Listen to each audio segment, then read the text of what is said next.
Hello, hello, hello. Welcome everyone to Alive with two very special people here. I feel extremely privileged right now to be hosting this event with Matthew Wood and Jim Mcdonald. And what a wonderful time to be talking about herbs. Spring is in full effect. And with a kind of drawn out long spring that we've had, the herbs popping up and the leaves starting to green out and fill out all the branches is just so exciting to see. And what better topics to talk about than an upcoming herb fest? And of course, Matthew and Jim Mcdonald will both be there. And today's kind of a sneak preview as to what you can expect if you want to learn from them in person. Of course, learning online is always great and so convenient at times, but learning in person brings so much richness that you don't get through the online format. So if you live in the Northern Hemisphere and you want to attend this event on May 31st, there is camping available. You should definitely go to the Eventbrite page and get your tickets. The link is in the description below the video. You'll also find the link in the comments. And this is it right here. Also, I would encourage you to go check out Jim McDonald's websites. We'll put links to those in the comments as well. And you can find out all of the information that Jim has to offer, as well as his online classes here, and hopefully connect with him. Of course, make sure to check out and tune in to the Matthew Wood Institute of Herbalism YouTube and Facebook channels so you can stay updated as things come up. But right now, I'm going to hand it over to Matthew and Jim as they discuss some plants and this great event that's coming up. Yeah. Hi, Jim. Hey, man. It's so good to see you. Yeah, you're at home near Detroit, I suppose? Yep, I'm in the same room that you were teaching in, however many years ago it was. We had the Mullen experience. Yeah. The first Mullen experience. I think one of the Mullen experiences. Yes, right. Okay. Yeah, and I'm at my house in Wisconsin, about 45 minutes east of St. Paul, and 4 hours from Upper Michigan, and golly, I don't know, more than 12 hours from Wolverine, in Upper Lower Michigan, where there's going to be this great little known, right here. Yeah, right, little known conference, and Northwoods Conference, or is there more to it? Northwoods Nature Fest. Yeah, Nature Fest. That's cool. And the host or the organizer is Nathan Wright, and he's not very used to publicizing way in advance, so it's only 2 or 3 weeks from now, 2.5 weeks from now, or even just 2 weeks from now. And I got my notice I was going to be there a week ago. And now Jim and I have been there 2 years in a row. No, I was just there last year because the year before that I was teaching that weekend. So you were there, and Lisa Rose was there. Yeah. Okay. Yeah. All right. And so, and then Nathan is Nathan is American Indian, Native American, and First Nation, since he lives so close to Canada. Member of the Sault Ste. Marie band. And he is an herbalist and quite accomplished. And while he knows all about white man's herbs, he really knows a lot about the Native American, about the Ojibwe tradition. And in Ojibwe, the word for swamp is almost the same as the word for medicine. So swamp kind of means like apothecary. And so tamarack, leatherwood, which is called the northern, the Labrador tea, swamp tea, swamp rosemary, really important Native American, Northwoods Ojibwe herb, and then other ones that are there in the marsh. And he spoke in depth on that. And I spoke last time on teasel, so I won't speak on that one this time, I think. And teasel, which is a animal medicine, elk because it's so big and horn-like, and alligator because the leaves are so warty and alligatorish. And and we did a good herb walk last year. We must have done one the year before, but we did a great herb walk where there was a woodland trail, and there was also open fields, old abandoned farm called Lost Tamarack. What? Lodge, I believe. Lost Tamarack Lodge. Okay. Yeah, well, I don't remember the Tamarack, so it must be lost. I don't know that I saw Tamarack there either. So. Oh, yeah. So, and we'll both be talking. Since it's short notice, I haven't organized my notes, but I thought Jim and I would talk about some of the young, fresh spring plants. Although, golly, we ought to talk about mullein. Just the continuing. We should. I think I'll always talk about mullein. I mean, I just got a mullein phone call today. Like someone's like, "Hey, I've got questions about mullein." I was like, "Awesome! I'm always up for questions about mullein." Okay, well, we'll start with that bizarre event at your house, which actually occurred. Okay, that's Solomon Seal there. Oh, yes, that's where we were taking a herb walk. And is that false Solomon? That's probably false. Yeah, that's Solomon Seal and true Solomon Seal side by side. Okay, yeah, which we saw on the herb walk, and we can talk about. Yeah, that's the false there. Yeah, so I was teaching in Jim's herb room, which is surrounding him right this moment. And I said, "Oh, I went on an herb walk with Jim, and he told us how the inner leaves of the mullein relax the nervous system, but the outer leaves give you nightmares." And oh, thanks, Jim, for telling me about that. I never heard of that before. And Jim looked at me and said, I never said that. In fact, I realized I hadn't been on an herb walk with Jim. In fact, I remember what was that, Bonnie Krakow's? It was like 7:30 in the morning, and it was like, or 7, and it was like, yes, cats and dogs, and I like rolled over in bed and said, "I'm not going on this herb walk on this day." Yeah. And so yeah, so it's a total memory I have, like an alternate reality. And since that time, we've had more experiences. And one was we were at a conference of Bonnie Krakow in southern Minnesota, and I was talking about this, and a woman raised her hand and she said, "I'm a witch, and we use the outer leaf of the mullein to give people nightmares. We call it graveyard dust." I remember that. Yeah. Yep. And I looked it up, and that is one of the interpretations of graveyard dust. So yeah, you have some stories to add then.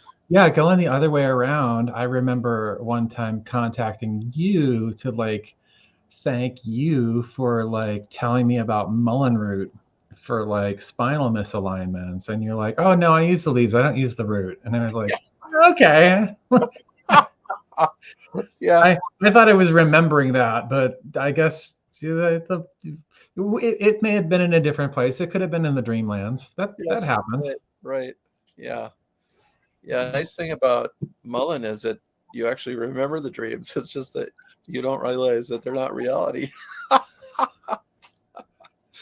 Yeah, I mean, I think one of the great things about mullein is it exemplifies a lot of things, but one of the things it exemplifies to me is I feel like when people are learning about plants, for a lot of people, mullein is going to be like one of the first plants that they learn about. It's easy to recognize. It's really safe and everything. It's really helpful for coughs if you use the leaves, and so a lot of people learn it right away. And I think sometimes people will think like, "Oh, mullein is like a beginner's herb. It's beginners learn mullein," and there's always a risk in that kind of thinking. Is that you can think like, "Oh yeah, I learned mullein like, when I started learning about herbs, I know mullein." And like, I'm 30 plus years into that. You're more. And I keep learning new things about mullein. Like there's like new connections and new understandings, happening all the time. And just because something is an herb that we learn right away, and we learn like a lot of the the popularized uses doesn't mean that there's not still like a bunch of other stuff that plant does and can be utilized. Yeah. You know, I always say it takes a couple hundred years to get to know a plant. I mean, I would say like eyebright would be an example. We don't really know much except about the eyes. And mullein, when I was young, all we knew really was basically what was in Maudgreve, and it was for coughs.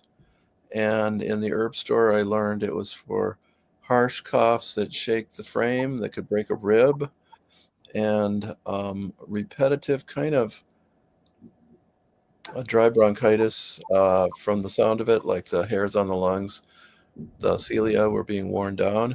So repetitive, they couldn't stop it, a little dried out. And then, okay, so that's a little more exact than what Maudgreve told us. So it helps. It's more for a dry cough than a moist cough.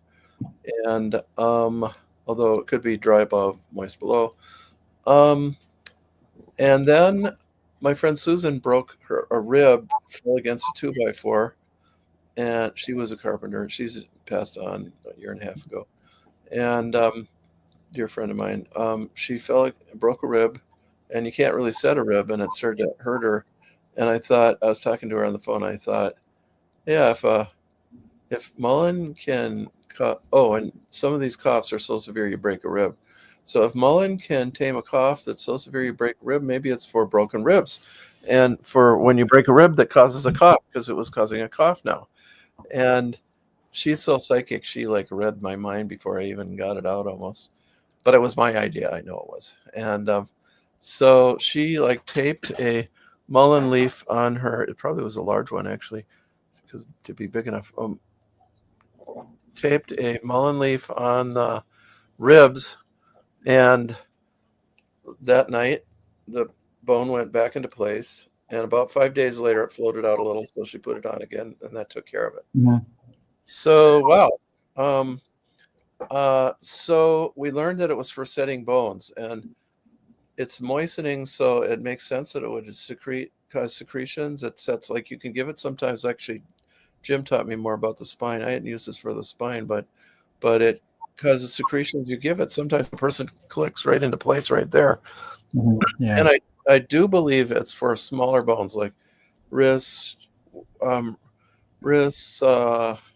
ankles, vertebrae, where the bones need secretion to get them in the right place.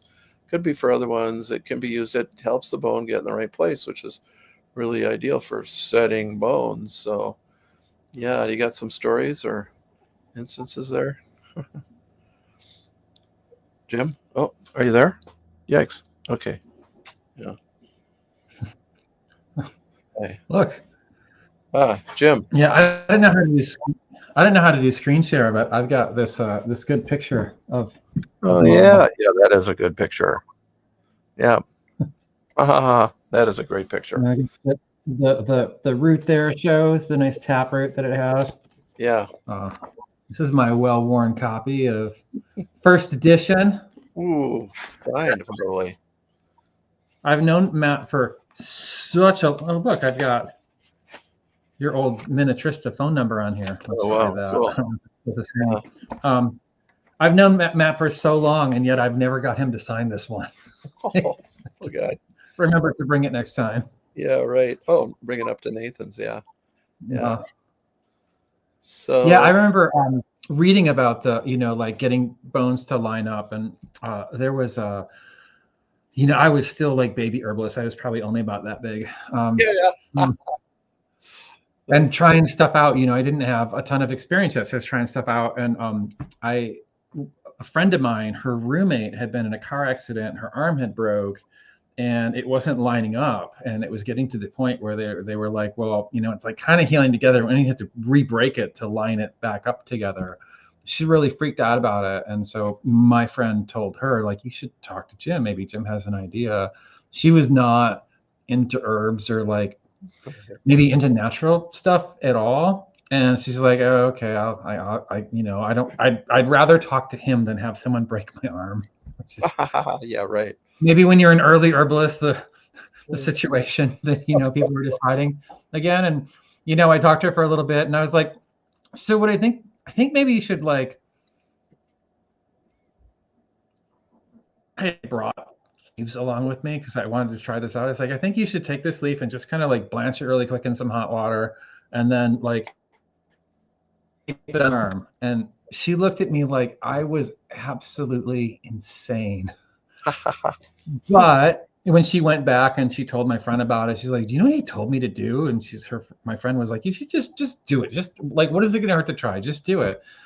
And so she did it for, not really that long. And then her next appointment that she went and they looked at it and they're like, oh, cool. It's all back in where it needs to be.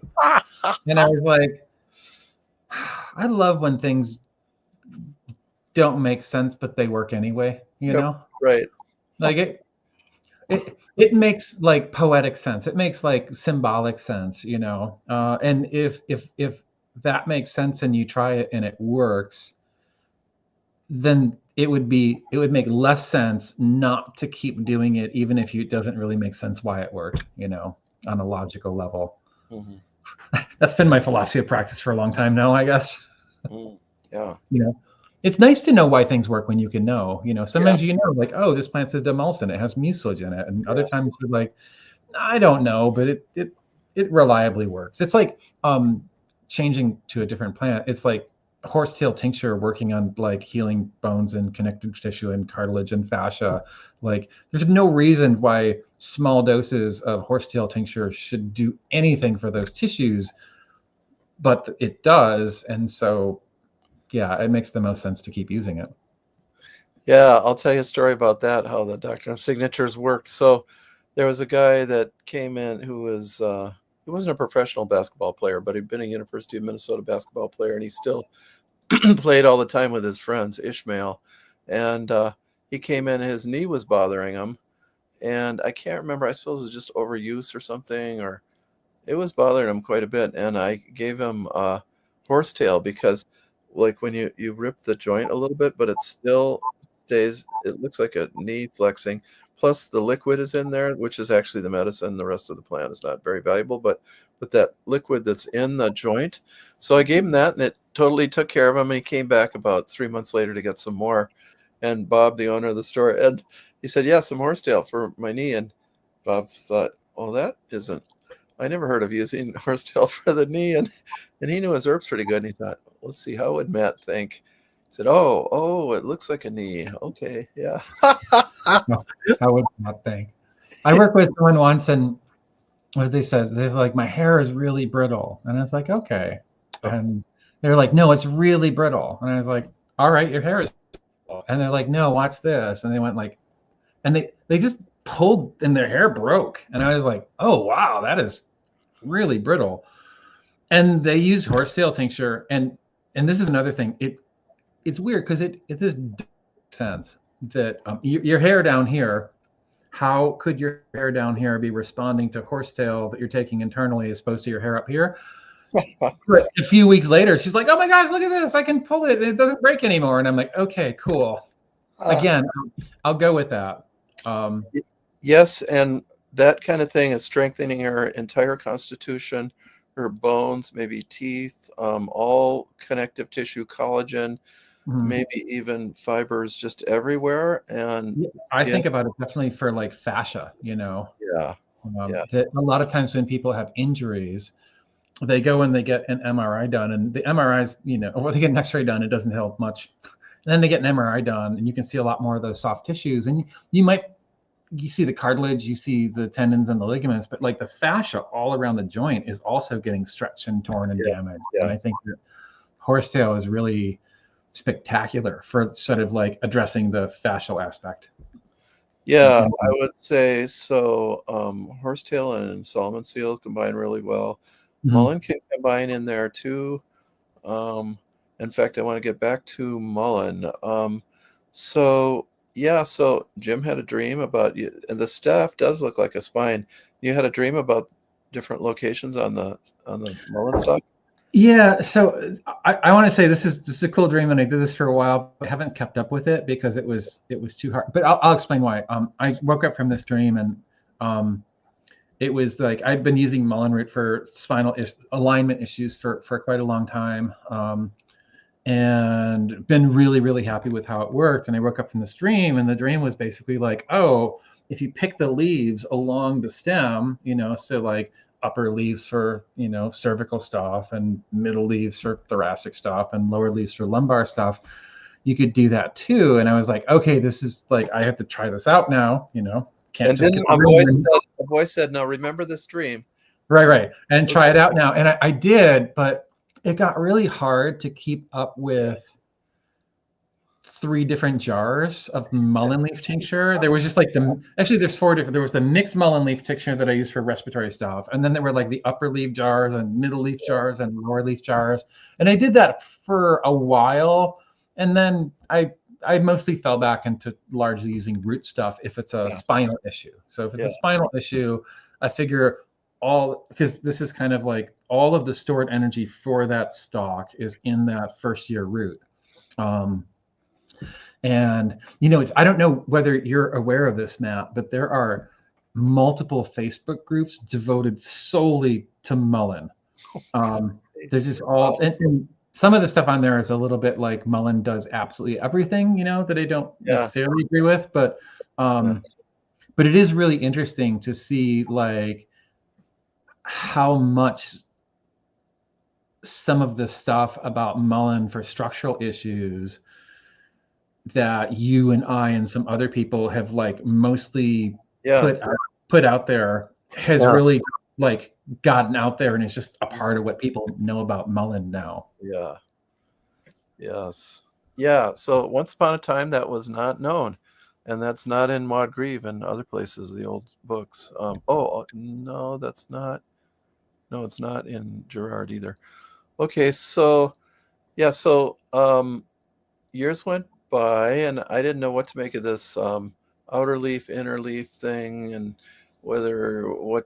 how serious to take it. But we did a herb attunement in New Mexico this last summer, 3/4 of a year ago, September, and we tuned into mullein, and we tuned into the outer leaves, the inner leaves, and the root.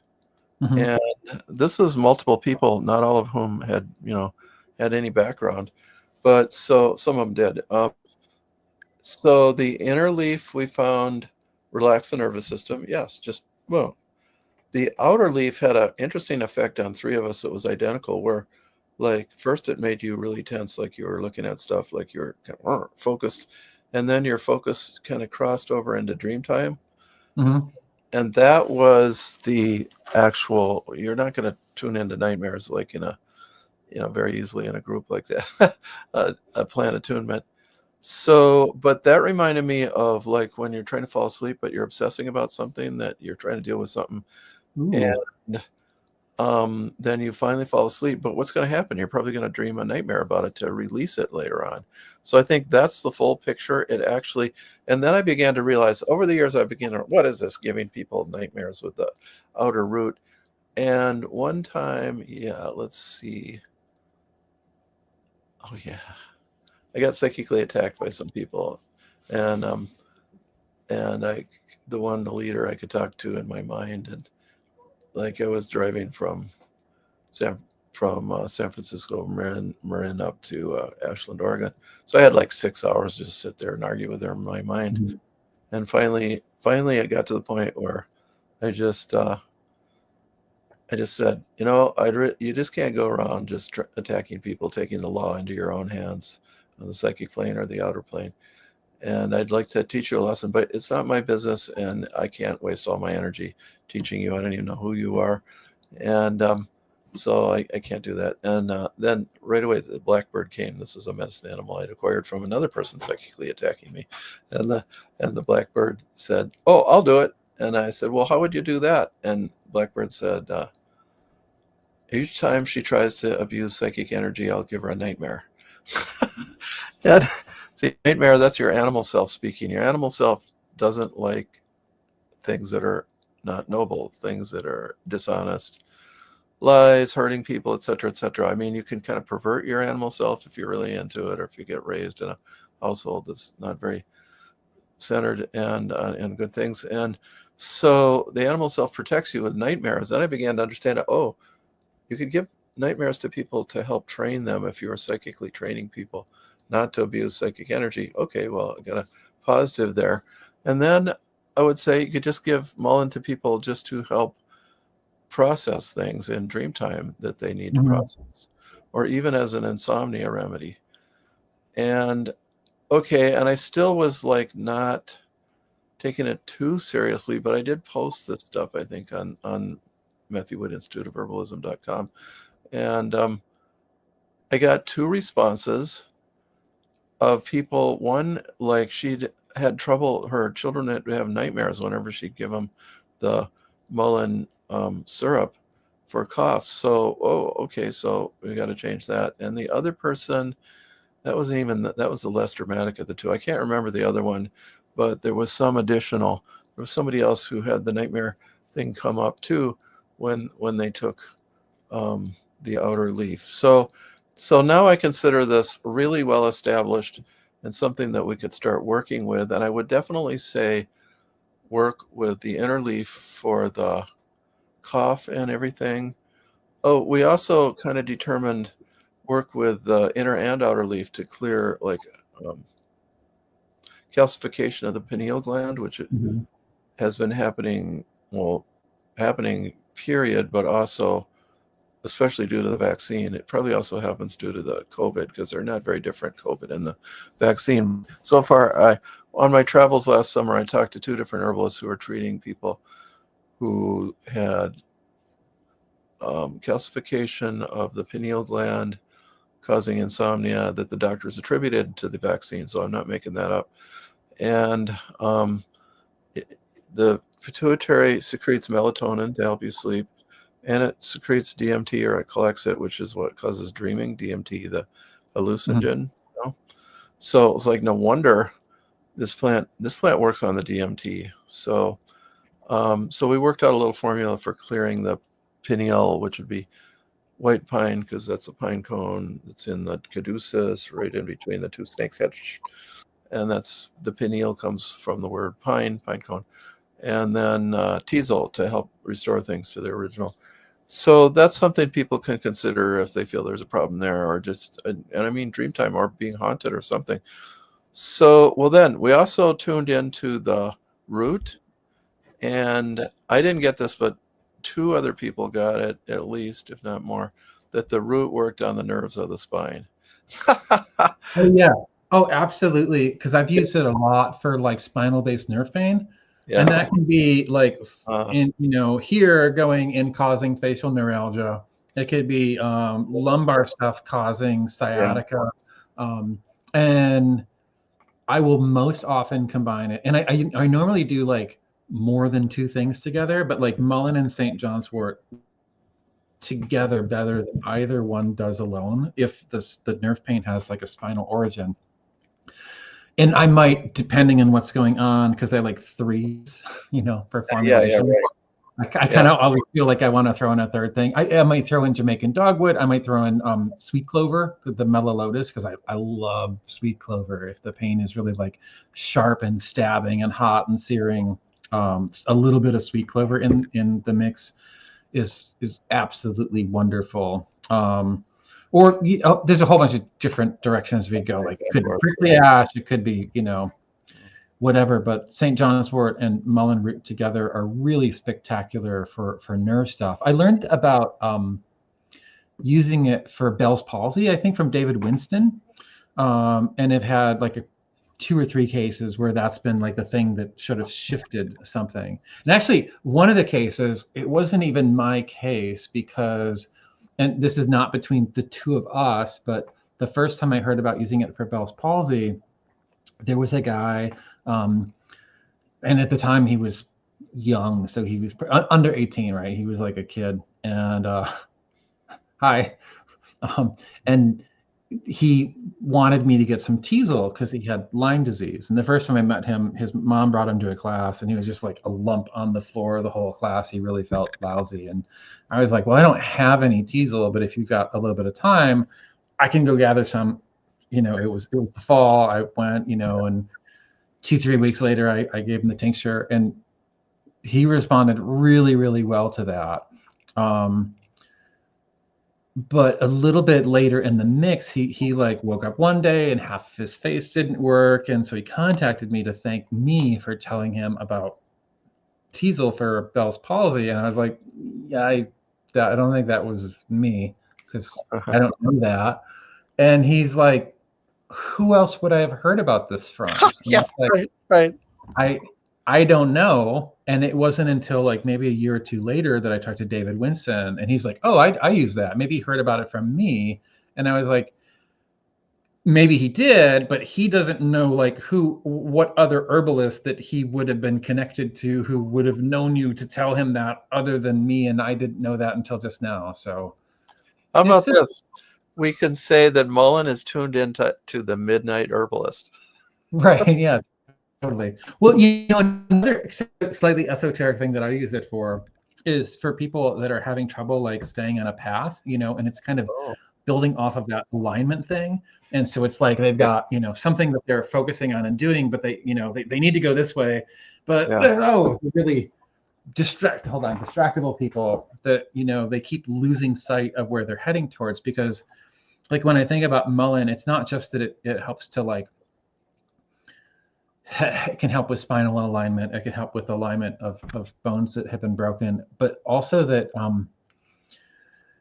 if there's a mullen and for whatever reason it gets bent,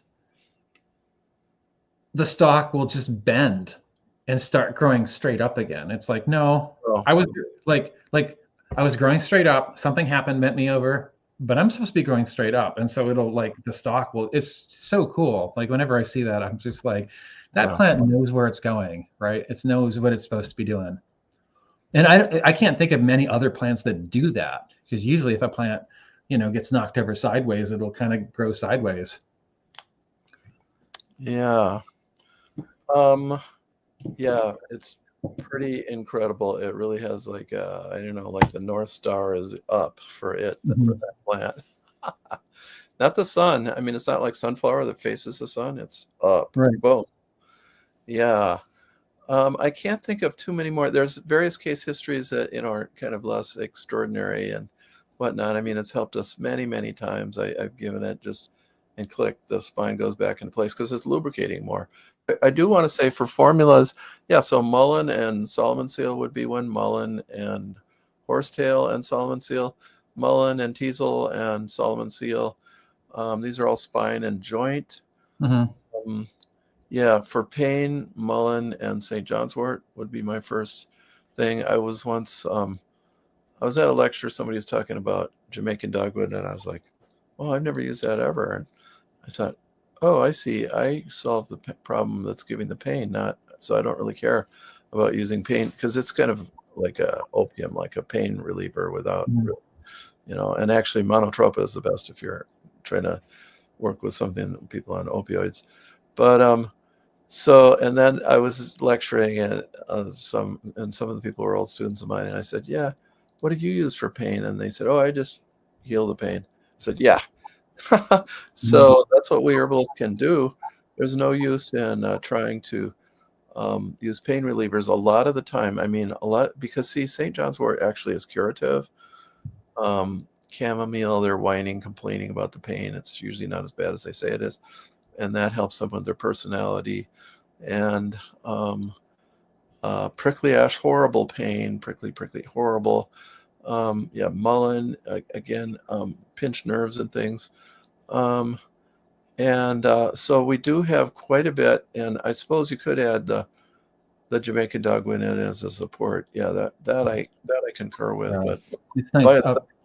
Ellingwood has a really great write-up on Jamaican dogwood. I think that frames it really good as like like it's basically if for excitation or heat in the physical nerves or in the musculoskeletal system. So you have like a kind of pain, being most specific. But it's funny because with the prickly ash, you and I use it totally differently, because I I rarely use it for like hypersensitivity. I mostly use it for like when someone's got like numbness or tingling or like impaired, peripheral nerve function. To sort of like move the blood and wake up the nerves. Yeah, I agree with that too. It works because, see, herbs are normalizers between two opposite extreme states. Almost all of them, that's true. And so it can help with extreme pain and also help with lack of sensation, numbness. Yeah. I remember one woman, though, she was like writhing in agony, sitting on the chair back. I was at the herb store back in the early days and sitting in the chair. We were both behind the counter. And she said, it's my sciatic and it's so severe. I asked the doctor if they could cut the nerve. Well, you can't cut the sciatic, And I gave her that. Boom. She comes back a couple of weeks later. Oh, well, there, it's totally cured. So, yeah, that kind of presentation is like what I love sweet clover for, the mellow lotus. Yeah. I had another herbalist contact me, and they were like, "Hey, I'm out of ghost pipe. Do you have any ghost pipe?" I'm like, I have some, but I don't really have enough to spare any. And I said what was going on, and they're like, "Oh, it just feels like they're being electrocuted all the time, and it's like everything is so sharp." And I was like, "That is a sweet clover indication, like sharp stabbing, like someone has like needles or an ice pick that's plugged into an electrical outlet, and they're stabbing at you with it." And I was like, "I do have sweet clover to spare if you want to try that out." And they said they'd never seen anything like it in terms of like how quickly and how well the person responded to it. Wow, that's great. Yeah. And it was maybe year and a half, 2 years ago, about a year and a half ago. Because I would teach about it. I've been using it for a while. And every summer I teach about it. It's pretty invasive here. And someone says like, "Oh, do you use it topically too?" And I was like, "I haven't, but I mean, not for any good reason. It's just I haven't gotten around to making it." And I was like, "I have to do that." But it was too late, and maybe it wasn't too late in the year. I didn't get to it. I was busy. I got distracted, whatever. But that fall, one of my friends and old students and now colleagues, Ginny Denton, who makes amazing stuff with linden tree herbals, just spectacular formulas. She's like, "I have a present for you." And I was like, "Ooh, present. Hey, fun." And it was sweet clover oil. And I was like, "Oh, this is going to be great," because I had someone I was working with who had shingles, and nothing was working. Like none of the stuff that works on shingles was working on the shingles. So I was trying all the stuff I normally use and not really having any success. And I was like, "I know exactly who's going to get this." And again, it was like as soon as I gave it to them, it was like, "Oh yes, this was the key that fit the lock. This was the perfect thing to deal with that." So that like nerve hypersensitivity is like such a great indication for sweet clover. And that's one that actually I dry that fully and then make a tincture with it because it increases the scent and I think that's where a lot of the medicine of that plant is. Yeah, the vanilla-like sound would be the coumarins. Yeah, that sounds great. Yeah, probably if I start using it, it'll work for numbness. Totally. Of course. Yeah. So, well, we're getting to a bunch of pain, musculoskeletal. We both are really outstanding with musculoskeletal injuries, I think we can say. And it's not surprising. Almost everything we've mentioned, including the teasel, can be used in this theater.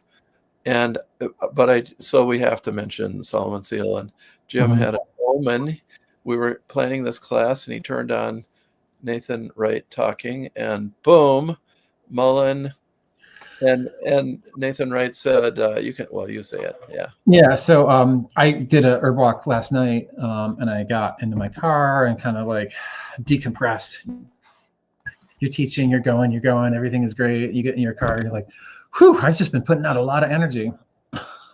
And take a moment before I just start driving again. And I clicked into my phone and checked messages and all that. And I saw on Facebook that Nathan Wright, our host of the Northwoods Nature Fest, that he was like, oh, here's a plant. Here's just some Solomon seal. That makes me think of my friends, you know, Jim and Matt. And I was like, wow, what are the chances that like Yeah. right when we get in the car, Yep. he would mention us. Yep. And that we had talked about doing this today. So that was really cool. He had found some really great hilltop out there in the, you know, the Northwoods where he's at. And yeah, I mean, Solomon seal is a plant that I learned about from you and have just been in love with because of just how incredibly cool and how incredibly useful it is. And it's interesting because I know that you really love your 3 to 5 drop doses for most of the stuff that you use. And I will use small doses and I will use large, like if someone got, I don't know, like really sick or, you know, had something really intense going on immunologically, I'm totally awesome with squirts of echinacea every hour. So I have a whole lot on the map. And there's also some plants I use that are low dose botanicals. So you have to use them in like 3 to 5 drop or 1 to 3 drop doses because they're dangerous if you don't. And but Solomon seal, sometimes people are like, oh, is that a low dose botanical? I'm like, no, it's not. It's just it works at low doses. And there is this quote by John Scudder, I think it's in Specific Medicine, Specific Diagnosis, where he says like the proper dose of an herb is the smallest dose that achieves the desired results. Yeah. And it will vary by both patient and practitioner, right? Yeah. And then he says, like, I'm convinced that, you know, it is not so much the size of the dose that matters, but choosing the right remedy. And I think that like all plants have like a dosage range, you know, that could be really narrow, like something like poke or arnica, or it can be really huge, like something like burdock. And Solomon seal has a huge dosage range. You could take teaspoons of this a few times a day if you wanted, but you don't need to because it just works in the 3 to 5 or 5 to 10 drop doses. I think when I give a bottle to someone, it might say like take 5 to 15 drops, but really it's like 5, maybe 10 drops. And if someone's needing to take larger doses, it makes me think like maybe this isn't like, it's either not the right herb for exactly what they need, or it needs another thing added to it rather than just more of this one thing. Yeah, right. Yeah. And we don't want to, okay, if you start getting the habit of using Solomon seal, I want you, if you live in the country or with a city lot, plant Solomon seal. Some people are worried about it being exterminated, and I think in some places it probably is overpicked. It's not as common as Trillium in my area, but boy, it's not uncommon. And it's such a valuable herb. You should plant it and then have a nice grove and then pick out of that for the rest of your lifetime. And it's so beautiful looking too, as we could see from that picture. It has the signatures of the joints, the way the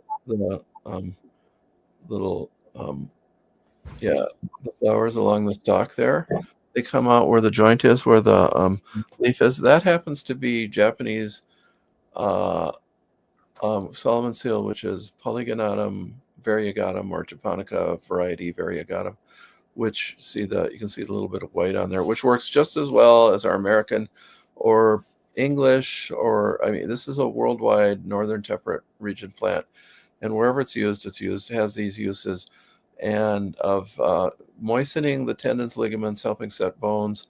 It actually is for blows to the bones or where the bone is swollen. Although I've read that, I use it. That's Gerard mentions that. So this was not used for thousands of years in Western herbalism. It was reputed to be toxic, and yes, the seed inside the berry, that's not a ripe berry, by the way. That might be toxic there because it's still green, but they turn purple, and there's a seed in there, and that's toxic. I wouldn't eat the seed just because I don't know, purple things kind of are toxic some of the time. The whole rest of the plant is non-toxic though. But as a trail food, the roots are eaten, or the rhizomes and roots. And so I think actually, way back to Greek, that the root cutter, this rhizomal mati or something, that they didn't want to share this information with the physicians, and they said, oh, it's toxic. And then it entered the literature as toxic until 1595. Gerard says, but hearken what hath been learned amongst the vulgar people in latter days, who use it for themselves or their cattle whenever they break a bone. And like, oh wow. So I had already learned this. I realize now I learned it from Tismal Crow, the Indian medicine man who died some years ago. It's actually about my age, or he'd be a little younger. But we just had mental telepathic. I mean, all this came to me without talking to him about it. But I realize now it was just because I was in proximity with him. It's a real southern herb. For Phyllis Light knows about it too. Tismal lived in Arab, where she lives, for a while. Mm-hmm. And but at any rate, yeah, I love. And then in lectures, I told him about this book, and he said, and then in lectures, he'd say, and you got to watch out what those vulgar people know. Right. And so yeah, we use the roots and rootlets or rhizomes, and it's really tremendous. And it too is a bit magical, helps get things in the right place. I would frankly actually consider it together with mullein for getting it right on the path or getting things in the right place. And it is a joint remedy. Very often you need, and it's a prolapse remedy. It strengthens tendons, ligaments. The most dramatic case was a student of mine down in Madison, Timothy, I can't remember his name anymore, but he had a woman who was 41. She got pregnant. She had a kid. They'd been trying for years. They never got pregnant. Boom. Like, some women get like in the right hormonal arrangement in their 40s, or just in the perimenopausal thing, which means that they could have been helped by herbs at an earlier date, getting that everything straight. I've seen this both in genealogy and in herbal practice. But so that was her. They'd given up 15 years before on getting pregnant. And boom, all of a sudden they're pregnant, and they're like, oh my God, how are we going to contend with this at, in our 40s? And they decided, okay, it's okay. But see, that's the Solomon seal thing, when you're throwing a curveball in a way. And so she had the baby, and Tim, who was a acupuncturist, was standing by the bedside with her and the gynecologist, and the gynecologist explaining that she had a prolapse of the uterus, and Tim said, oh, well, would you treat that? And she said, oh, it's no problem, we can treat it. And Tim wanted to know how to treat it so that he could treat it. She said, oh, well, we just cut an inch out of the tendon on each side that holds it up, and there's actually 12 tendons total, 6 that look that you can kind of see, but they double up, so it's like six, 2 pairs. So she said, oh yeah, we just cut an inch out of 2 of them, and that'll heft it up back up again. And as soon as she left the room, he said, I know, we will cure that. I have the exact information in the Book of Herbal Wisdom, what he said, but he said, I'll cure you within 5 days. And that was a bit much for me, but within 5 days, the uterus was back in place, using Solomon seal. That was kind of a famous case in the Madison area years ago. So, and then in those days, these famous cases helped kind of advertise. Like, nobody knew that herbalism or acupuncture or anything would work when we were beginning in the 80s, 90s. It was like, wow, it worked. It was like proving it to ourselves, like Jim using some of those things. We had to prove it to ourselves first. Yeah. And It's because I remember, and this is a St. John's Wort thing, that I had helped, and this goes back to I learning cohosh for whiplash from you. So I'd helped this woman with a case of whiplash with black cohosh, and she was like so happy because she'd been struggling with it for a long time. As soon as she started taking the black cohosh, she got better really quickly. She's like, "Hey, I'm going to have my sister call you. Can you talk with her?" And I was like, "Yeah, sure. I mean, that's fine." And so her sister contacted me, and it's like the first thing is she was in California, and this was really, I know it doesn't seem for people that are newer to herbalism because so much stuff is online and Zoom stuff, but really almost up until the pandemic, it was widely said by like practicing clinical herbalist, that if you do consults over the phone or online, that doesn't count, and you're not really actually practicing herbalist unless you talk to someone in person or they're 2 feet away from you for an hour and a half or 3 hours. So she contacted me, and the first thing is she's in California. I was like, oh, okay. So I'm not going to be able to see this person. And then she said, oh, I had a back injury and it's gotten worse, and it got worse because I had surgery and they severed a bunch of nerves. Oh, and I was like, oh, okay. So now this is not an injury anymore. This is like actually surgically severed nerves. And then they did another surgery trying to fix it, and they made it worse. And she went from like needing a cane to needing a wheelchair and really like losing tons of ability. And then the real thick in the plot point where she's like, and I don't want to offend you, but I just don't really feel comfortable taking anything internally. And I was like, well, that's definitely okay.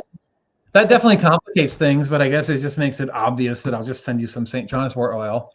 And so I did that. And I didn't hear back because, of course, I'm not going to hear back until a few months later. She contacted me. I need some more St. John's wort oil. And I was like, oh, is it helping? And then she said, oh my gosh, like I don't need to use the wheelchair, and I'm barely using the cane anymore. And what I said out loud with this inflection, really?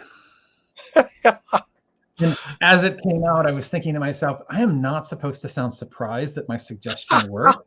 But honestly, like I'm still, I mean, that case still blows me away. And it's been years, like every few years I would contact her and be like, hey, you still doing good? Like, yeah, still doing good. Or I would see her sister, yeah, she's still doing great, right? And it was like, oh, even something topical can really change the trajectory of what's happening, if it's the right thing. Yeah, well, I am famous, and I loved Susan's comment there back about licking our stories. While I am a small doser, I do use external a lot. I like using things externally, and so I've used mullein externally, Solomon seal for sure, teasel for sure. I don't know about horsetail, but I've used horsetail, and a friend of mine made a cream for me. I've used that quite a bit, horsetail and Solomon seal. I didn't mention golden seal to seal torn disc, and you are agreeing. I mean, it seems incredible. It seems miraculous you could seal a torn disc, but bursa in the shoulder, meniscus in the knee, any kind of torn internal thing there. And how I got this, I mean, Dr. Christopher in the old days when I was a young herbalist, you used golden seal to seal the wound, but it'll seal dirt, infection, splinters in there. You don't want to. I don't like using it for external, but internal is clean, as long as there's not septic infection. But you'd really be in bad shape then. So you can use it externally. But yeah, and externally, you try some golden seal drops, and it's only 1 to 3 drops externally actually, and it covers a large area. 3 drops will cover really a good sized area. So you don't want to go, so even externally, maybe not so much. And I should add too, when I can get it, I don't know if I want to say it online. Well, in a lot of states you can't buy bear grease, but in some states you can. Bear grease is the old Indian remedy for joints, and I really like using bear grease for as the medium for these joint things, if possible. And otherwise, let's see. I like using safflower oil because it's like arnica and yarrow. It breaks up congealed blood, and that's cool. I do believe that sunflower seed probably pulls toxins out. I have never used it. No, I have. I got a bunch in my refrigerator. I can't remember how I've used it for oil pulling, using it under the tongue, but I've used it externally, but I can't remember. But I did. I had used it last week, actually. Yeah, a week ago today. Yeah. Well, that was just plain weird, throbbing on the abdomen, possibly the aortic, the lung. artery. And there's one case history in homeopathic literature by my favorite doctor, Dr. Compton Burnett, where he uses it for throbbing of the aorta artery on the abdomen. And he says, how often do you see that? And for 30 years or whatever, I've been waiting, and finally, oh my God. So I told her to rub it on there. We'll have to find out, but how that works. But she said, oh, that's a great idea. So yeah. Well, so there's various oils, and castor oil is good for making things go deep. They say that grapeseed oil makes things go deep, et cetera, et cetera. Yeah. Do you got some favorites there?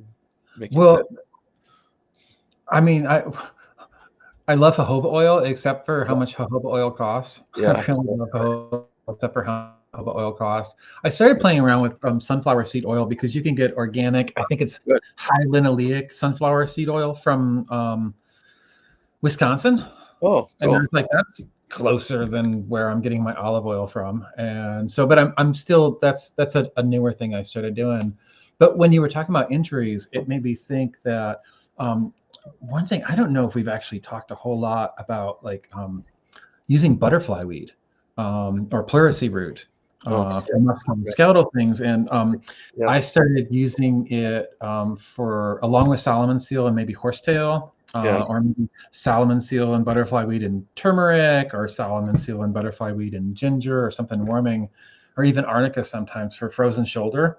Yeah. And the thing, you'll totally dig on this because I don't think I've ever told you this before, but like I was, like we're herbalists, we just like stare at little plant parts, like just like staring at them. And I was looking at the seed pods of the butterfly weed, and I was like, oh, the flowers go up. And then when they die back, they go down. Wow. And then when the seed pod comes up, it doesn't go up like this again. It does like a little loop-de-doo. And I was just thinking about that. And I was like, oh, that's really cool. And not long after that, I saw someone and they were like, and they like twist, trying to get their shoulder because they couldn't lift it up. And so they're doing that. And I thought about that. And I was like, oh, okay. And so that was like the first Solomon seal butterfly weed. And I don't remember ginger, horsetail, or turmeric, maybe combination like that, and started using that. And that worked really, really well. And so I think that for hips and shoulders, or like the joints, I feel like butterfly weed really has an affinity for the stuff that kind of like goes around in a circle like that. Yeah. Yeah. Cool. Okay. Yeah, I have used, so pleurisy root is good for the pleura. It's good for adhesions between the lungs and the lining and adhesion. So normally it should go like that. But when you have an adhesion, it goes, ouch, that's, what's that called? Stitch. Yeah, stitch in the lungs, or there's well, at any rate, before getting with pneumonia often. So yeah, I've used it for that, but yeah, so I thought, oh, this ought to work for the joints. In fact, Scudder had one case history where I used it for the bursa, so all hot and everything. And yeah, so, and I still remember a case history where the guy came in and saw me at present moment. I talked to his wife already, and he said, very disgruntledly, and he was this kind of jock, middle-aged or 30-something, like probably tradesman. He said, well, my wife made me come in, and I got this adhesion I got these adhesions in my head, and I don't really believe anything will help me. So I put pleurisy root right on there, and it was like, adhesions totally gone. I never saw him again, but it was like, okay, I proved my point. And another case like that, this was the safflower oil. This woman had a terrible injury. So she worked as a machinist in a machine shop, and her hand got caught. She lost parts of 2 fingers, and it was like blue and pale. Oh, whether it was due to the injury or preceding it, she also had Raynaud's syndrome, where it's cold and not good sensation in 1, 2, 3 fingers, usually not the small one, and several, and they're blue and pale, very distinctive. And man, I found safflower is about specific for Raynaud syndrome. So she said, I'm in here just because of my partner. She made me come, and I don't really believe this at all. And I said, okay, well, just try it. You just get it in from your kitchen, so put some safflower oil on it. She called me 5 weeks later, and I'm really grateful, because a lot of people, as you know, do not call you.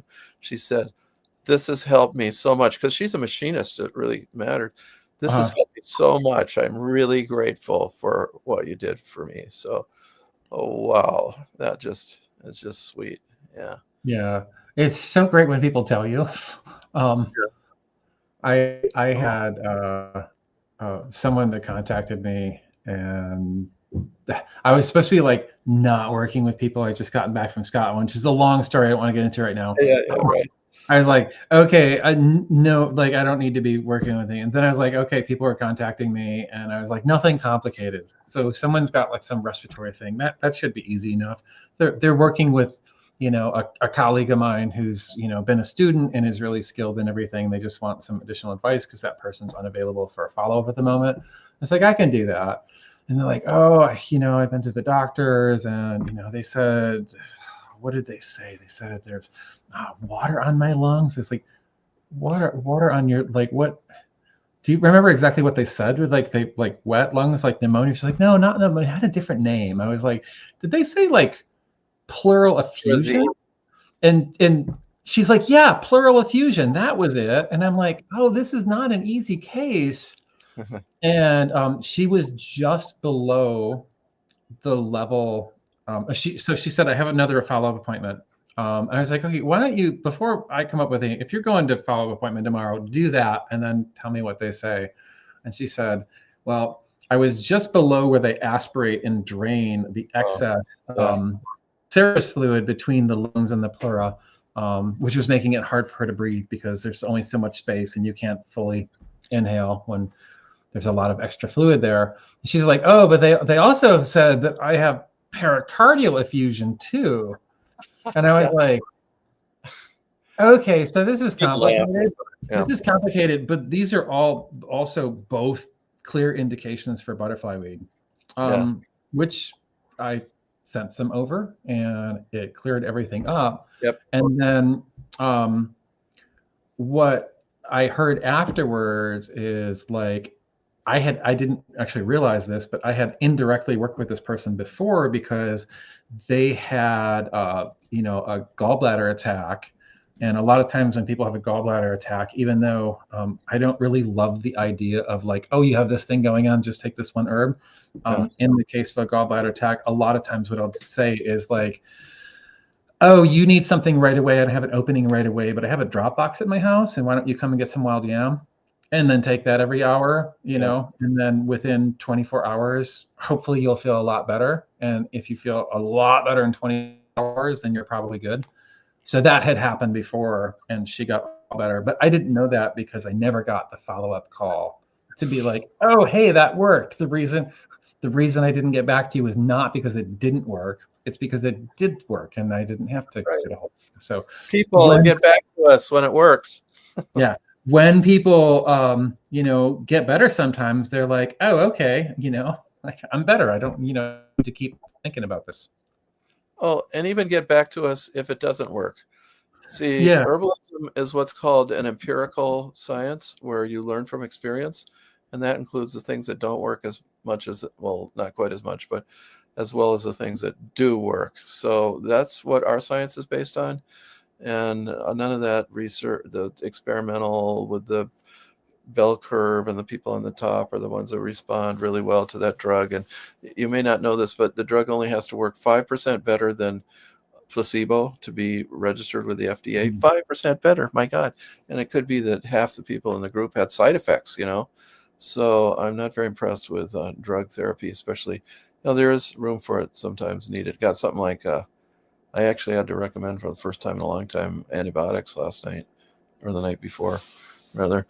So, yeah, okay. So the effusion on the lungs, I get a case. This is not my case, but it was some of my students. So, so my friend Mary Pat Palmer in Philo, California, and she's actually teaching a class this month.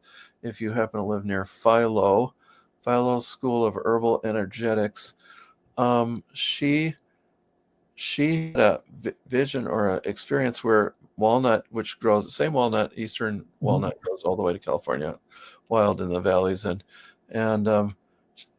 walnut said to her, "You can tell I control water because I leaf out after the last rain and my leaves fall before the first rain."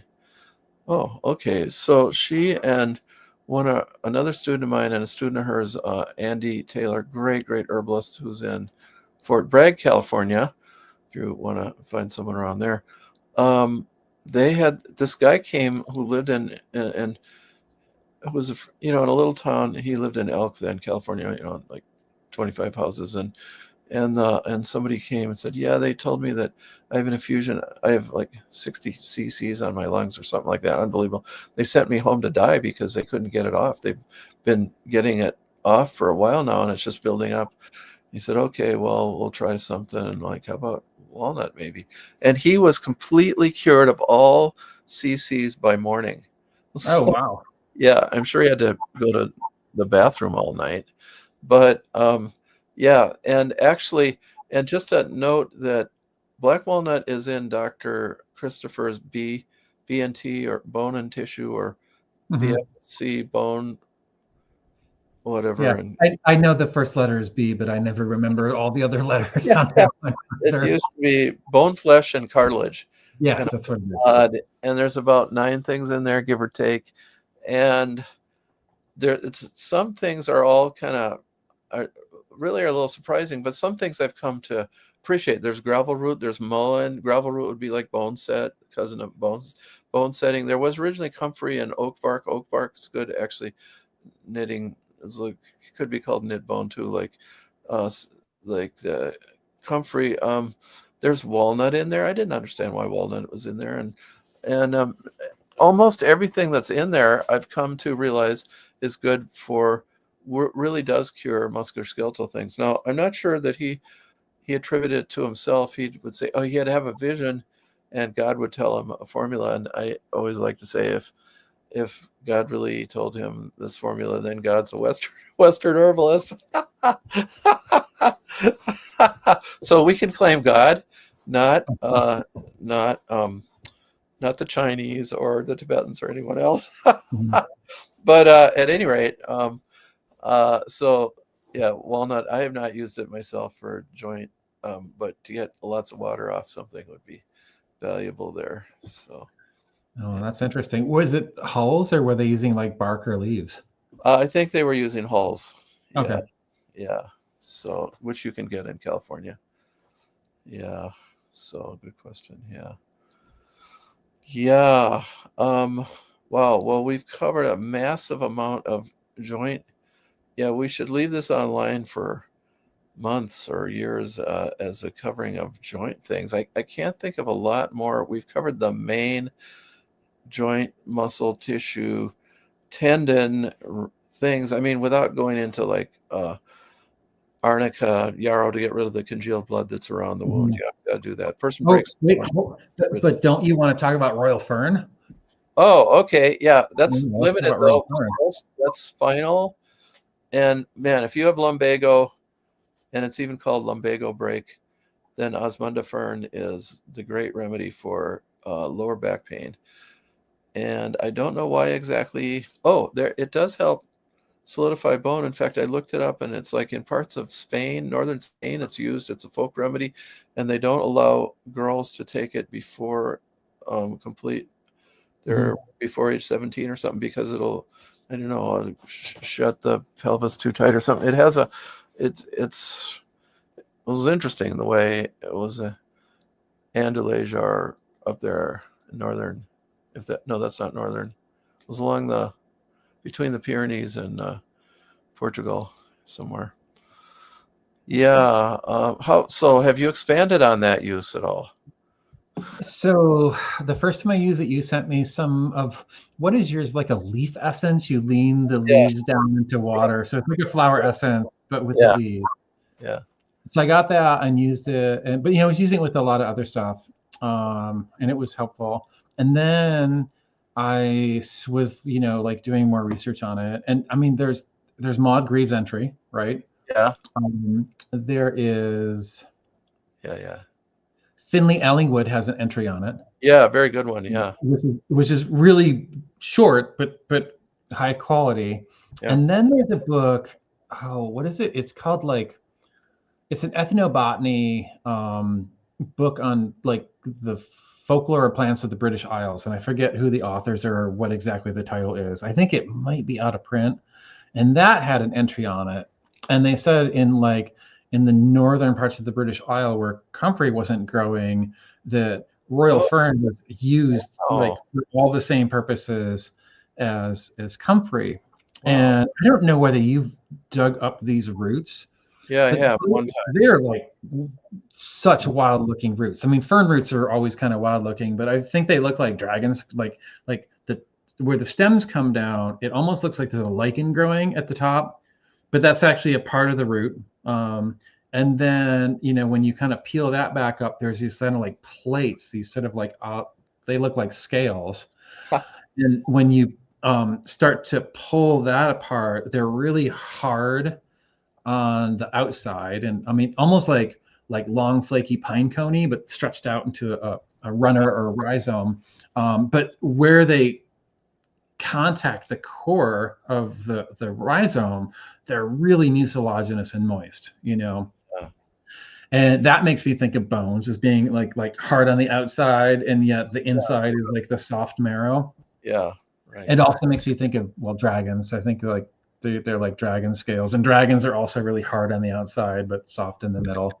I have lots of experience with dragons, so so I was making tincture out of that for a while, and then I started thinking about, because one of the things that ethnobotany book suggested was that, like topically, it was like pounded up and used as a poultice. And I was like, how are you going to make a poultice out of this root?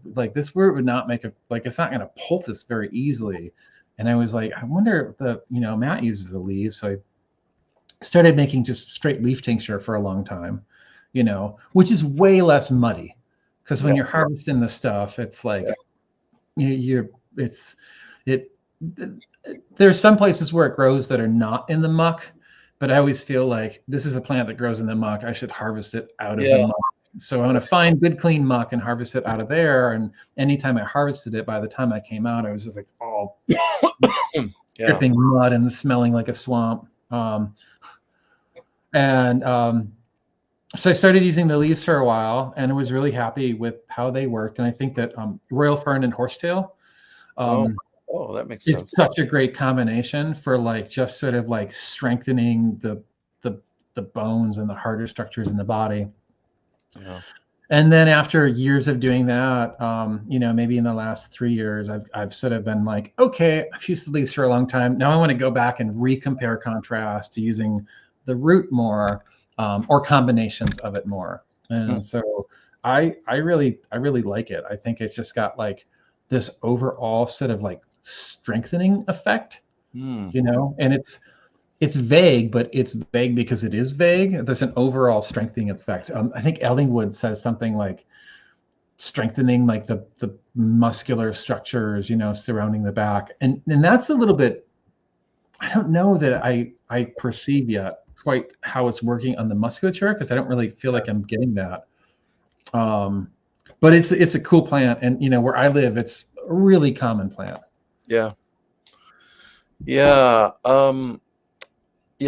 One reason, so I usually I didn't like killing the plant, so I would soak the leaves right where they were growing in a big thing of water for 3 hours, and then I would take them out. And I found that if you went beyond 3 hours, you started getting the mucilage out of there, which would kind of change it. And I did have a woman drop by, a young woman who had asthma, just when I was making the batch that had too much, where I was learning, longer makes more mucilage. And I said, here, try this. That's really excellent for her.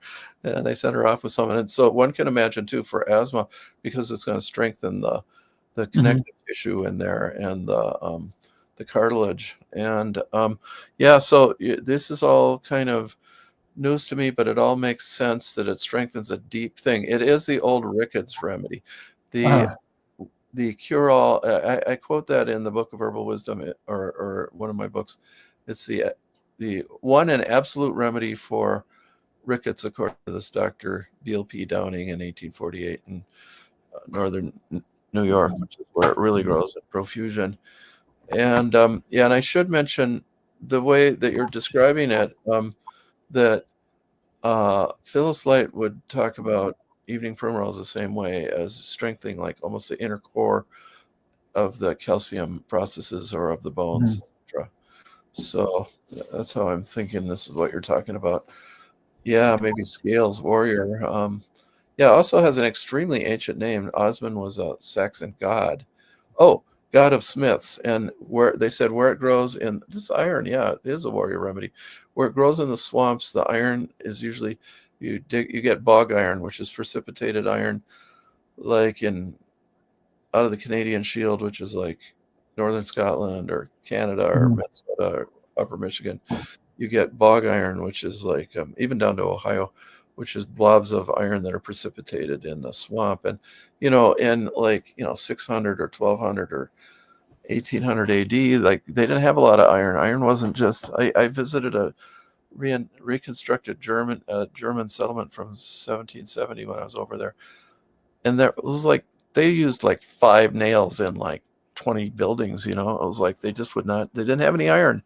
Yeah. So really interesting things about it. So I'm glad to hear even more about it. This is, one herbalist learns something and then another herbalist takes it and runs with it. Sometimes learns much more about it, comes to a deeper thing. It's really not automatic to understand these things. They just pop up. Like, I guess this is a good closing place. They just pop into your mind sometimes. Like just this morning, I had a consult online, and like Orangium Rattlesnake Master, I don't use it that much, and not for what she had, popped into my mind. And then 30C, like okay. That doesn't happen that often. So Orangium is Rattlesnake Master, yeah. So which is fun to use just because of its name. Yeah. Well, we should call it quits here. Yeah, so if you can make it up. Yeah, one thing I was realizing here is that, Kelly, to have a conference in Upper Michigan, like, it's really hard to get there. Like, maybe we can convince them to move it a little further south or something. I don't know, but it's his area. It's it's his area. I had this great experience because I think I first met Nathan at the tail end of 2018. Yeah. And we've been friends since then. And sometimes he'd be coming downstate and he'd be like, hey, I'm going to be downstate. And I'm like, hey, I'm going to be like out of town or teaching, or I'm up in your neck of the woods. And I would contact him and be like, hey, I'm going to be up in your neck of the woods. And he'd be like, oh, I'm going to be in Canada or up in the UP or something. So you had this like back and forth where we were trying to get together and it wasn't working. And I was teaching like way out on the far corner near Wilderness State Park or State Wilderness Park. It's amazing. It's right on the lake. It's really remote. It's really beautiful and wild. And in a town called Bliss.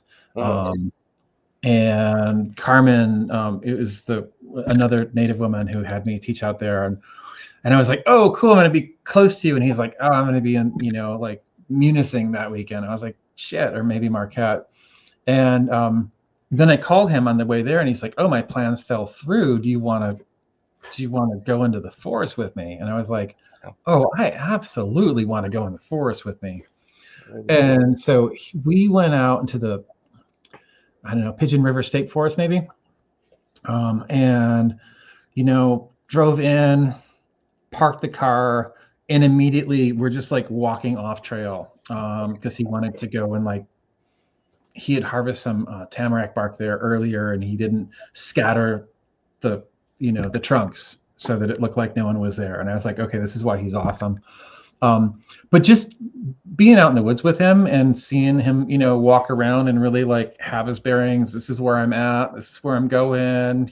Like he just knew that land so well. Yeah, that I don't think that, he's gonna. We've taught down in this neck of the woods, but I think that's his place. That's the forest that he knows. And when I go there, it's a little bit different because there's definitely overlapping plants, but there's also there's so much Labrador tea or swamp tea. There's Myricas growing there, and there's just a lot of plants that I know stuff about, but he just really knows those plants so well. Yeah, right. So, well, then you got to travel to Lower Michigan to see him up there, and so it was a really great class. I really recommend it. I should mention I will be teaching in North Carolina, Boone, North Carolina, about July 20th or so. So those of you who live too far south, there we are. But if you live in, I'd say in the upper Midwest or the middle Midwest or lower Midwest, whatever they call it, this is really a unique thing. Mm-hmm. And if it's too late planning, then get your name on a list with him for next year. And, we can't guarantee that Jim and I will both be there next year, but maybe. I'm not trying to avoid it. But, and I will say this. If anybody wants to drive from the Minneapolis area with me there, they'd have to spend one night at the cabin I live in, or I own up there in Upper Michigan. But I'm so tired of traveling cross country to get to this. It's 8 hours plus 5 hours one day and 8 hours the other day. Yeah, I could use companionship. I could use somebody else sitting in with me. I was hoping to get Chris McPadden, who's taught some classes for us, who's a Ojibwe speaker actually, and but he was already, because we only had 3 weeks notice, so he was already taken. But at any rate, so all right, so. I don't know. There's more we could say, but it's this was great. Yeah, I will look forward to seeing you, and hopefully some people out there can make it. Yeah, I would say this is as good as any class on musculoskeletal and pain. So, yeah, fantastic. Thank you both. Do you have a couple minutes to take a couple questions that came in? Sure, I can do it. I'm a bit tired. Jim can answer them. I'll only answer if, I'm going to put something in the oven. I haven't eaten either. So fair enough. So Susan was asking, I have some mullein in my yard, and it has a 3-foot walnut or sumac tree growing through it. I'm not familiar with sumac, but wondering if it's okay to harvest the mullein leaves. Oh, so yeah, that would be totally fine. Sumac, if it's here in Michigan, the sumacs we have are fragrant sumac, which is Rhus aromatica, staghorn sumac, Rhus typhina, smooth sumac, Rhus glabra, and shining sumac or winged sumac, Rhus, whatever the species name for that one is. That's the one I know, but not right now. They're astringent herbs. I mean, really the bark of them is mainly astringent. The root bark actually has a little bit of mucilage in it, but it's much more predominantly astringent. And then when the berries are forming, the red berries, because all of the Rhus sumacs can have red berries, you never have to worry about it being poison sumac, which is a toxicodendron. Those berries are also astringent, but a little bit sour. So there's no reason that's going to affect or in any way make that herb not appropriate to use. And now I have to try not to talk about sumac. Yeah, right. Right. Which is tempting. Yep. Great. Thank you. And another question came in from Healing Basket Herbs. Hey, Matt and Jim. Jim, do you have the name of the company that sells fresh organic Solomon seal root? So Barbara Flack used to run Flack Family Farm, but they sold the farm last year. So last year I got panicked emails from people being the Flack Family Farm doesn't have Solomon seal again. But Barbara Flack, I contacted her and was just oh, are they just changing their website? Are they still growing herbs? And she said that she's still growing herbs. And I don't know if she has a website yet, but I believe the name is Hold on, I can do this really quickly, I think. Flack Farmhouse. And she emailed me a price list. But again, I don't know if it's online. So if you contact me, send me an email, make sure in the subject line you write was on your, thing you did with Matt, so that I can notice it and get back to you and can forward at least last year's price list to you. I'd be more than happy to do that, because everything that Barbara grows is awesome. And that when I've really just for practical reasons not able to do my wildcrafting of salmon seal, she's where I would get it from. Yeah, I would say I've never heard of anybody using fertilizer or pesticides for salmon seal, except I could sure believe it of the Chinese salmon seal. Also, there might be lead. They adulterate their herbs some, so I don't prefer to use Chinese salmon seal. If we can even get it right now with all this chaos in trade, I would use it for external use. But so it's not organic so much, but what's really matters is ethical growing or wildcrafting. You don't want to get it from somebody who's denuding the countryside of salmon seal. So that's the real thing to worry about or to consider. And again, plant it if you can. Definitely plant it. There's a video on YouTube. If you type in my name and salmon seal, there's a video, and I demonstrate how you can just basically like trace down and find the stem in the ground and uncover the rhizome. They often grow right up near the surface. Yeah. And then without digging up the growing part of the plant, just sort of like trace back a few inches and then break the root and then pull it up from behind. And when I've done that, it'll actually stimulate more plant growth from the broken end of the rhizome. And then the additional plants will make additional flowers and additional berries. And when I harvest like that, places I gather from, there's more salmon seal than there used to be from doing it like that. But because at least where I live, the Polygonatum biflorum has really small, thin roots. They're not like the larger clumping ones, which you can kind of like dig up with a shovel, break the shoots off, replant the shoots, and then use the bulk of the root to make medicine with. The smaller Polygonatum biflorum or the Polygonatum pubescens, they might only grow like ½ inch or an inch a year and be really pretty small. So you need to be like on a rotation. I have a kind of 7-year, 8-year rotation where I won't go back to the same place to harvest again until 8 years has gone by. That allows it to grow new rhizome. So if you're growing the plant, either getting the larger Polygonatum commutatum or the Polygonatum multiflorum. Yeah.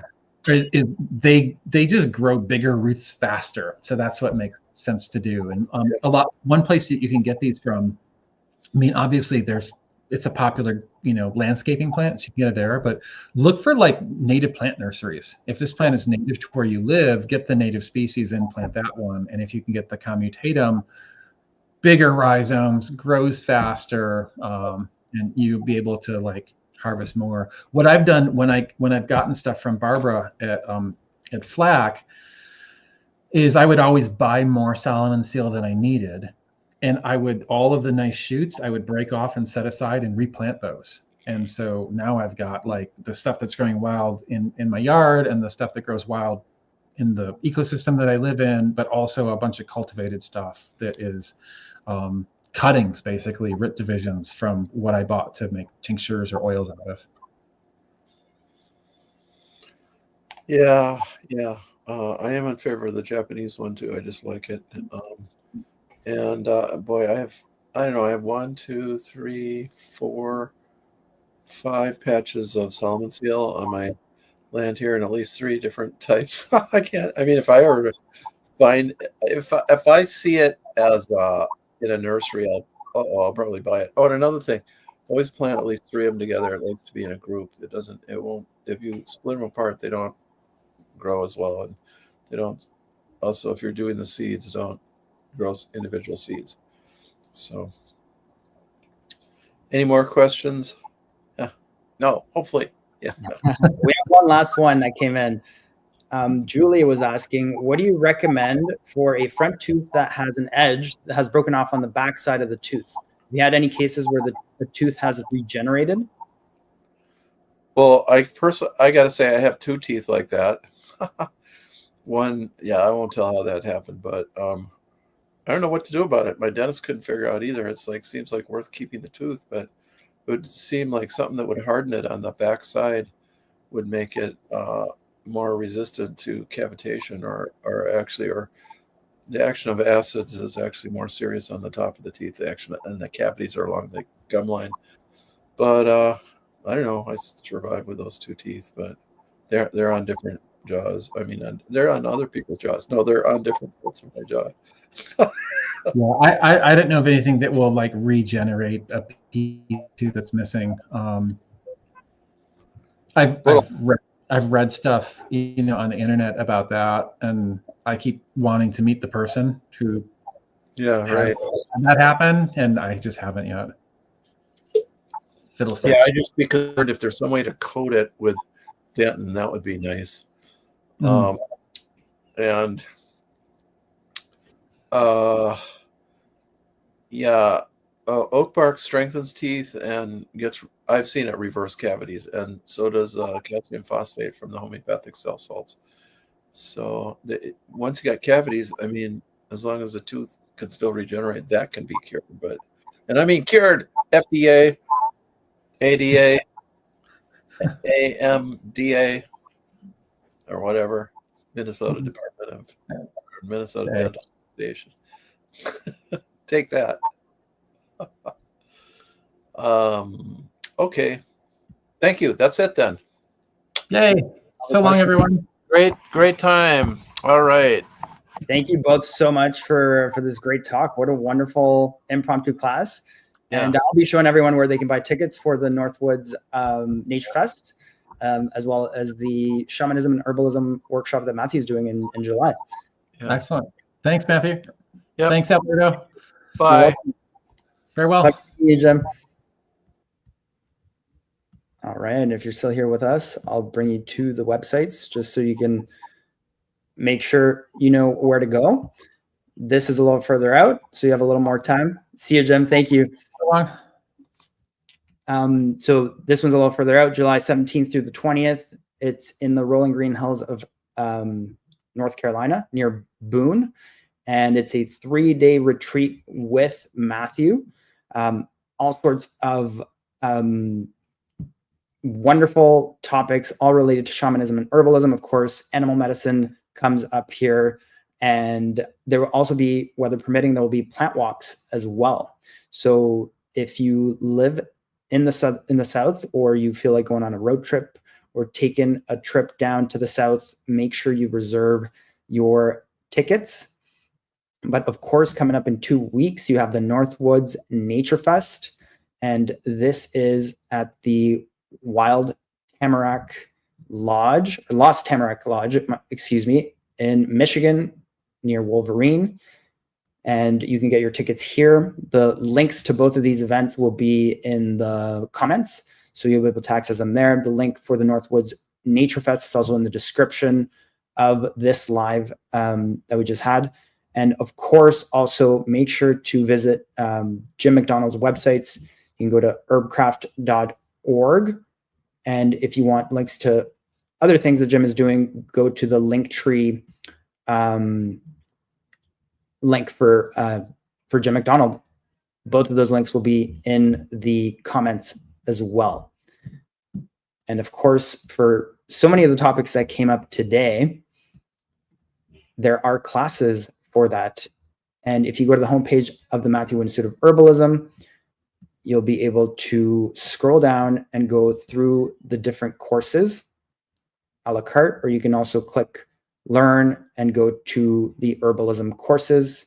There are courses on the musculoskeletal system, family health, and gum and teeth issues as well that came up, and so many of the other topics that came up throughout class or throughout this live today.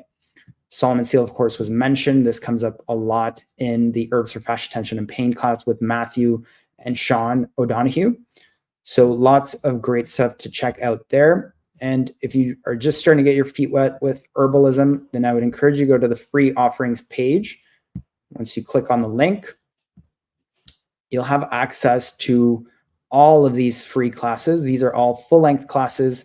And in the year one sampler, for example, you get access to 3 full-length classes from the year one program. So you can get a real taste of what it's like.